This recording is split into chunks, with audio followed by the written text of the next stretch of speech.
Hi everybody, Joshua here with the Heavy Piano YouTube channel. This will be a piano tutorial for Elliott Smith's Rose Parade. Let's get right into it.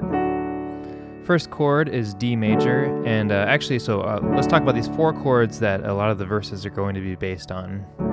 D major, A major, E minor, and G major. So a lot of the intro will follow those four chords, and a lot of the verses will follow these chords too. So let's find out how to put the little melody line in the introduction over that. So F sharp is where our melody starts. Let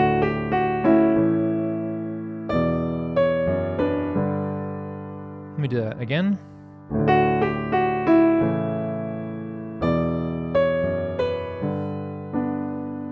Okay, so the introduction follows that, and then the melody comes in with the verse, and it follows that same line.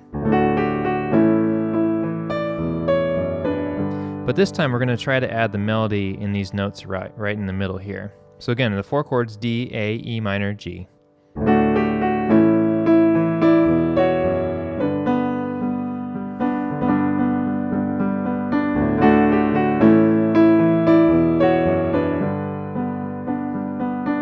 So the notes that are lining up there,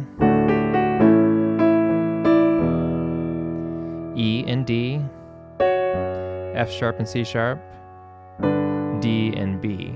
So it will be up to you to practice that at home and try to get that little melody, descending melody line, along with the melody in the verse melody, to try to get those to sit properly.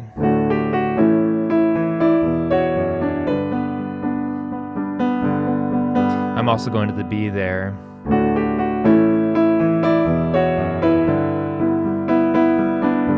I'm kind of holding on to the E for that version. You'll have to listen back through to the recording to see how Elliott sings the melody on different parts.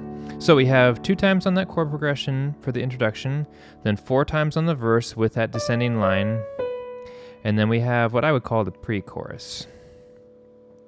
F sharp major to B minor, A, E over G sharp, to G, back to F sharp, and it comes into the chorus. Let me do that much again. Let me come out of the verse into that pre-chorus.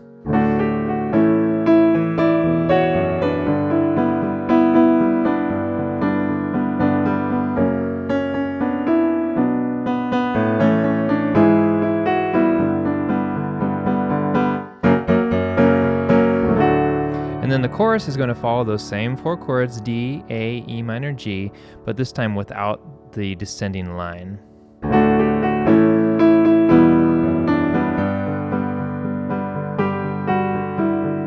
There's another line that happens in the guitar part, starting with the G, descending down to D.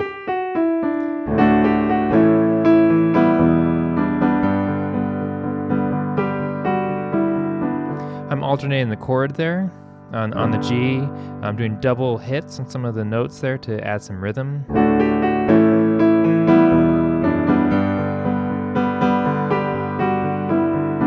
Alternating between my 5th and the left hand and the triad, the G and B triad in my right hand. So after that first chorus, you just go through that chord progression with 4 chords 1 time. Then we'll have again 4 times on that 4 chord progression for the verses with a descending line.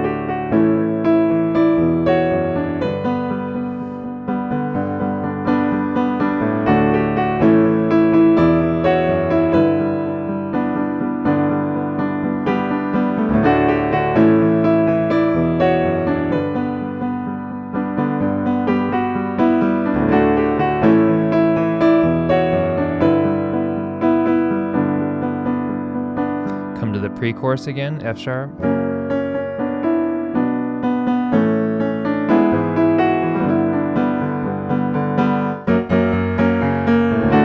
This time we're going to have the chorus on that chord progression twice. No descending melody line.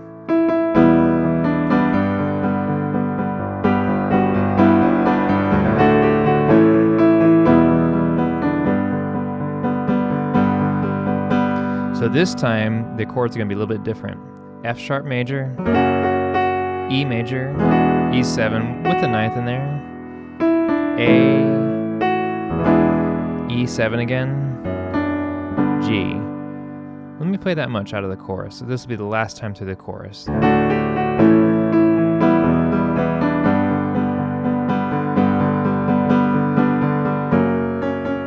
Oh, excuse me, I'm going back to the pre-chorus.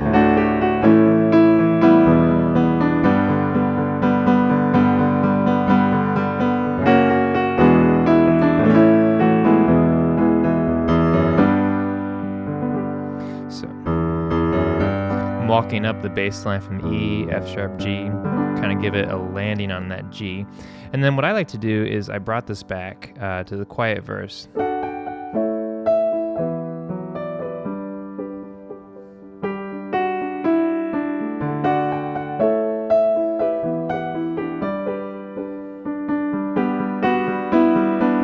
And then when I made it bigger, I brought the melody back into the center part of the piano, back to the mid-range and less of the treble. Notice in that quiet verse section, there's no descending line of that D, C sharp, B line. Then we have two more in the verse of this chord progression. We have a pre-chorus again.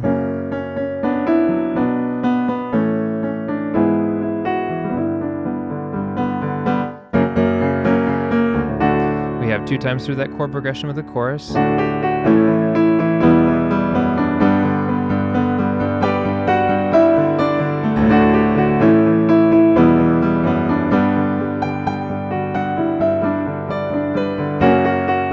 Then we have this alternate chorus again, the F sharp, E9 with the 7th, A, E7, ending on G. So that's basically following the version on the recording. So let's see.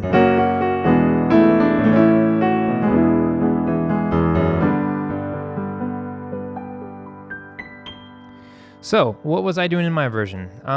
This time around I tried to keep it a little more simple and following the recording, but I used an introduction on this A and F sharp.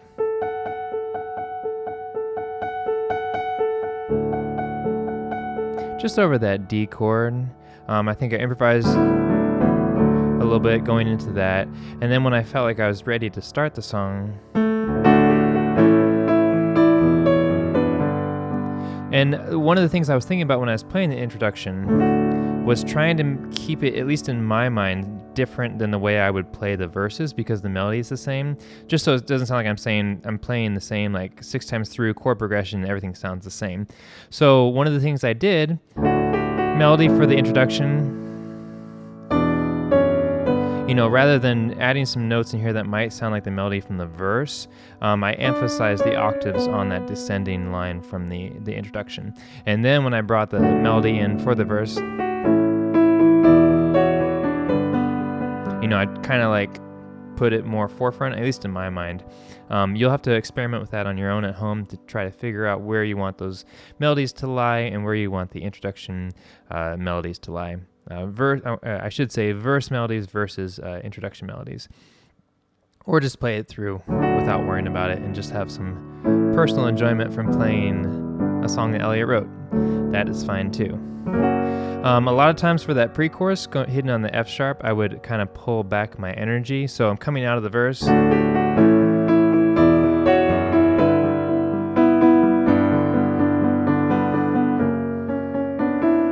So whereas before I had some movement in my hands, breath.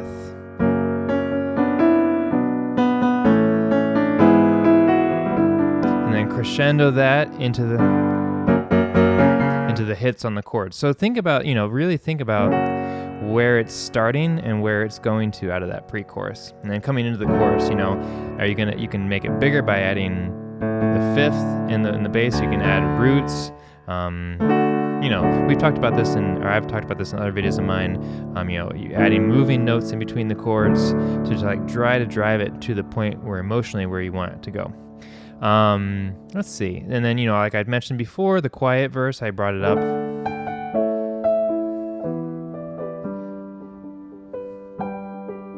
just kind of playing with some notes in those chords, keeping it more gentle and delicate. And then when it comes back in fuller here, it gives it more weight and more emotion and more movement.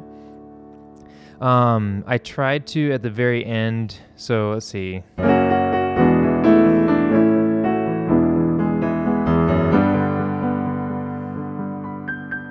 I think I was kind of recalling the idea from the very beginning, trying to end it like that. I don't exactly remember what I did, but I kind of learn the chords and the melody, and then I'll sit down and do a bunch of takes with my recorder, and I'll improvise it, and so each time will be a little bit different. But again, thinking about things like where's the energy going, at what points do I want to build things up and drive things, and where do I want to pull things back? Just ways to keep it from just being, just like this monotone kind of, here are the melody and here's the chords, but it doesn't have a flow to it. So think about, like I always say, think about the way the music has impacted you emotionally, and how you want it to feel when you play it, and how you can emote by playing your own version of it at home on the piano. This is my theory, and it's probably not original, and it's probably not scientific, but I think when you are learning these songs, you're actually getting like a dose of the inside of, in this case, Elliott Smith's brain. And I think sometimes for some of us, who have experienced kind of the down times in life, it really resonates. At least it resonates with me, These songs are very powerful and impactful to me. So like I say in a lot of my videos, is when I'm learning them on the piano, I'll try to learn by ear, but then when I'm playing it, I'll sing the lyrics in my head while I'm kind of playing it. So I'm trying to like tap into the emotion of the song instead of just learning the chords and melody. I don't know if it always works, but I do like learning these and sharing these, and I hope that you can learn something from the tutorials and appreciate Elliott's music in a new way by trying to learn it on the piano. So that's just my goal for all of these. It's very nice to be able to share songs with people across the world. I hope you are doing well. Thank you so much for watching. If you have any questions or comments, leave them below, and I will try to follow up with you. A big thank you to my patrons and all the new patrons who have joined and who are supporting this channel. I really appreciate everybody. So I will catch everybody next time. Thank you for watching.